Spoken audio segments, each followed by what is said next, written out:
Hi guys, welcome back. അപ്പോൾ ഞാനൊരു ദോശത്തവ വാങ്ങിയിട്ടുണ്ട് കേട്ടോ, കാസ്റ്റ് അയണിൻ്റെ. അപ്പോൾ അത് അൺബോക്സിങ് ചെയ്യുകയാണ്. അതെങ്ങനെയാണ് മയക്കുന്നതെന്ന് കാണിച്ചു തരാം. ഇത് വലിയൊരു ദോശത്തവയാണ് കേട്ടോ. ആദ്യം നമ്മൾ നന്നായിട്ട് സോപ്പ് ഇട്ട് വാഷ് ചെയ്യണം കേട്ടോ, അത് വളരെ ഇമ്പോർട്ടൻ്റ് ആണ്.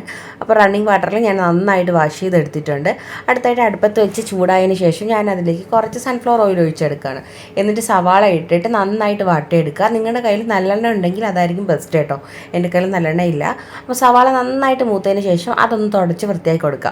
എന്നിട്ട് നമുക്ക് കുറച്ചുകൂടി ഓയിൽ ഒഴിച്ചിട്ട് അതിൽ ഒരു സവാള രണ്ടായിട്ട് കട്ട് ചെയ്തിട്ട് അതൊരു കത്തിയിൽ കുത്തി ഇതുപോലെ നന്നായിട്ട് തേച്ച് കൊടുക്കുക കേട്ടോ. അപ്പോൾ നമ്മുടെ ദോശത്തവ നന്നായിട്ട് മയങ്ങി വരുന്നതായിരിക്കും. അപ്പോൾ അതിങ്ങനെ തേച്ച് കൊടുത്തിട്ട് നമുക്ക് ആദ്യത്തെ ദോശ ബാറ്റർ ഒഴിച്ച് കൊടുത്താലോ, എന്താവുമെന്നൊന്നും എനിക്കറിയില്ല കേട്ടോ. എന്നാലും നമുക്കൊന്ന് ഒഴിച്ച് നോക്കാം. അപ്പോൾ നമ്മുടെ ദോശ ബാറ്റർ ഒഴിച്ചിട്ടുണ്ട്. എന്നിട്ട് ഞാൻ മെല്ലെ ഇതുപോലെ ഇളക്കാണ് കേട്ടോ. അപ്പോൾ നോക്കിയപ്പോൾ പ്രശ്നമൊന്നുമില്ല. ആദ്യമായിട്ട് ഒഴിച്ച ദോശയല്ലേ, എന്നിട്ടും അത് ഇങ്ങനെ മെല്ലെ മെല്ലെ ഇളകി വരുന്നുണ്ട്. അപ്പോൾ ഞാൻ ഭയങ്കര ഹാപ്പിയാണ് കേട്ടോ. മറിച്ചിട്ട് ഇങ്ങനെ തേച്ച് പഠിപ്പിച്ച് കൊടുത്തപ്പോഴാണ് പണി പാളിയത്. അത് അടിയിൽ പോയി എല്ലാം ഒട്ടി. അപ്പോൾ അയ്യോ ഇതെന്താ ഇങ്ങനെ പറ്റിയെന്ന് പറഞ്ഞിട്ട് എനിക്ക് സങ്കടമായി. അത് കഴിഞ്ഞിട്ട് വീണ്ടും നന്നായിട്ട് ഓയിൽ ഇതുപോലെ സവാള നന്നായിട്ട് തേച്ച് പിടിപ്പിച്ച് കൊടുത്തിട്ട് രണ്ടാമത്തെ ദോശ ഒഴിച്ചു. ഇതെങ്കിലും നന്നായിട്ട് വരണേന്ന് വിചാരിച്ചിട്ട് ഒഴിച്ച കേട്ടോ. അപ്പോൾ നോക്കിയപ്പോൾ നമുക്ക് നല്ല ഈസി ആയിട്ട് നമ്മുടെ നോൺ സ്റ്റിക്കിലൊക്കെ ഇളകി വരുന്നത് പോലെ ഈസി ആയിട്ട് ഇളകി വന്ന കേട്ടോ. അപ്പോൾ ഞാൻ കരുതി എങ്കിൽ ഒന്ന് നെയ്ദോശ ഒഴിച്ച് നോക്കിയാലോ.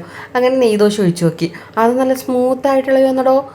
അപ്പോൾ അടുത്ത വീഡിയോ കാണുന്നത് വരെ ബായ്.